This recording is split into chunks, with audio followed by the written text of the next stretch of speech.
What's up, you guys? Today we're going to be talking about the Roman Made Mother Chaser. This bait is 16 inches long, 22 ounces. There's already a few videos out about this bait. I caught 2 fish on this bait so far. I know there's a couple other people in the United States that have caught fish on this bait, but the first fish I ever caught was 6 pounds. Second one was 10 pounds. This bait, like I said, 16 inches long, 22 ounces. A lot of people have questions about this bait. Like, is this bait worth the money? Is this bait worth it to have? The simple answer for most people is no, it's not. Most people typically don't even fish their mothers or Hinkle trouts as much as they should, or as much as they could. This bait also retails at $9.50, sometimes selling for $1,000, $1,200, depending on the color or the availability at the time. I believe there's only one production series so far in this bait, meaning that this bait, there was one run of baits produced by Toshinori Takayama, and after that he hasn't produced a second run yet. I don't know if there will be a second run, but this bait is very limited. So being the price and the weight of this bait, which is 22 ounces, 16 inches long, for most people I'd say it's not worth it. The people that this bait's going to be worth it to are the people that are going to be out there consistently throwing it, the people that are dedicated to swim bait fishing, the people that have experience throwing big baits like the Matt Lures Dead Twitch, typically people that have trout stocked waters or carp eating bass. Even though this is a rainbow trout pattern, don't let the color dictate where you're gonna fish it or not. I actually caught that 10-pounder in July on this bait in the summertime. Rainbow trout color, no trout in the water. The bait, as it comes stock, it does float. It is a heavy float bait, so it is tunable. The reason why they make it heavy float is so that you can add your own lead. I wasn't gonna ever say anything about this just because I just wasn't, but there's not a lot of people that have this bait anyway, so I put lead on the bottom. I have like 10 grams of lead down there, and that'll make this bait slow sink. So I'm actually fishing this bait sinking, not floating. So what I'm actually doing to get bit is putting this bait deep in the bottom, the base of trees. I've almost lost this bait several times, and typically when I get bit, I'm often losing them in the trees. I've caught 2 fish on this, but I've hooked into 6 or 7 fish, all over 5 pounds. But unfortunately, the bait's just so big, and I'm putting it in deep in the trees, and it's getting shooken off by the fish before I could get them in. I do run soft split rings on this bait. I don't run traditional split rings. So what this means is this is Jerry Brown hollow core braid, just Jerry Brown hollow core braided line that I'm using to make a split ring. What this does is allows the hook to twist an unlimited amount of times. If you have a split ring, your hook will go ahead and lock up on you, allowing the weight of the bait to add torque so that fish can get it off. Similar to the way you torque your hand when you're taking the fish off with pliers. Exactly what it does when you have the weight of your bait. Fish, it's in the fish's mouth. One split ring only spins a certain length before it locks up, and once it locks up, it pops it right out for him. So I use soft split rings to help me out a little bit more.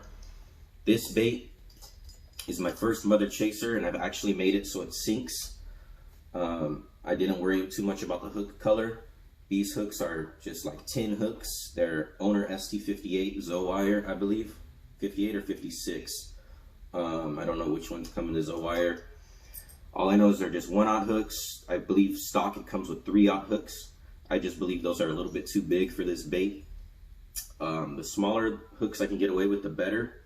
I do have a second one that I rigged to float. The same hooks are on there, but I actually dyed the hooks white, and I dyed the hook hangers white, because this one I'm actually going to keep as a floater.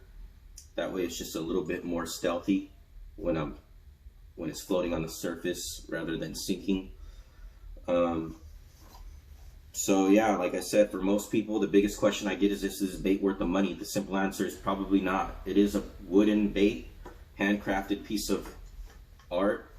Probably takes over 12 hours, I'm assuming, to make this bait, given that the mother supposedly takes 12 hours. So you're really paying for the name, you're paying for Roman made, you're paying for the wood handmade aspect. But the reason I say it's just not worth it for most people is because typically most people won't even fish a bait this big to begin with. A lot of people get intimidated by the Matt Lures Dead Twitch. To put into perspective, that bait is 13 inches and like 12 ounces. This bait is 22 ounces, 16 inches long. So it's like double the weight of that bait, and it's a little bit longer. So it'd be like throwing 2 Matt Lures Dead Twitches, the 13-inch size, on one rod all day long. If a lot of people tend to think the Matt Lures Dead Twitch is way too heavy to throw.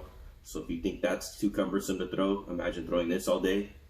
It does hurt your shoulder if you're throwing it all day. Doesn't matter who you are, how tough you think you are, you're gonna get worn out by throwing this all day. So if you're the type of guy that's gonna pick this bait up for 1 or 2 casts, it's not gonna be worth it to you. The couple things that I do for the guys that do have this bait, I take off the bumper pads and I super glue them down, just because Toshinori Takayama uses some double-sided tape, which typically doesn't hold up too well. I peeled off the edge when I first got it and it bounced right off. So if you don't want to lose those and you'll have a really hard time finding them, I'd suggest gluing those down. Like I said, with the hooks, I just change them out for 1/0 ST56 or 58, so wire. Run soft split rings. I'm throwing this bait on 40-pound line, 40-pound mono. The reason is not because I'm scared to lose the bait. The reason is because throwing a bait this heavy, if you've thrown a bait this heavy, you have any experience throwing big baits, your line turns into like a rubber band at the end of the day. So it is like imperative to change your line every single time you fish this bait. If you look at my line after I fish this bait for a whole day, it just is all stretched out, looks like a rubber band. If I were using something less, like 30 or 25, I'd have a fear that the mono would stretch too much and snap off on a cast. It's not because any fear of losing the bait. It's not because the fish are so big that I need that size line. It's just because of the weight of the bait. If I could get away with 30, I would. But I am throwing 40-pound mono. The reason I'm throwing mono and not fluorocarbon and not braid is because with mono, if I do backlash, that line absorbs some of the shock for me, so I won't lose the bait. Bait won't go sailing off. Hopefully the line will stretch, and I do run my drag a little loose, so that way if I do get a backlash, the bait won't snap off. I'm fishing this bait with this Abu Garcia Big Shooter WM60. It's a JDM version. It's the all black one, no gold, no red, just all black Big Shooter, 40-pound line. Custom built Wahoo blank by United Composites. That's the maker of the blank. Last Chance Bait and Tackle in Hemet, California made the rod for me. The rod is a beef stick. I could probably throw 2 of these with no issue. So that's what you're looking at if you're wanting to get this bait. You're gonna need a fully custom rod, big reel, big line, a lot of dedication. It's not gonna be worth it to you if you're buying this just to throw it 1 or 2 times. It is $9.50 retail, so just keep that into perspective. A lot of people just, I don't know what kind of other questions you guys have, but let me know in the comments or what you might want to know about them. But that's pretty much it for the Mother Chaser. Hopefully do a lot of damage this trout season. Hope you guys enjoyed this video. Hope you guys got something from it and maybe got a little perspective of if it's going to be worth it to you or not to get one. Till next time, hope you enjoyed. Later.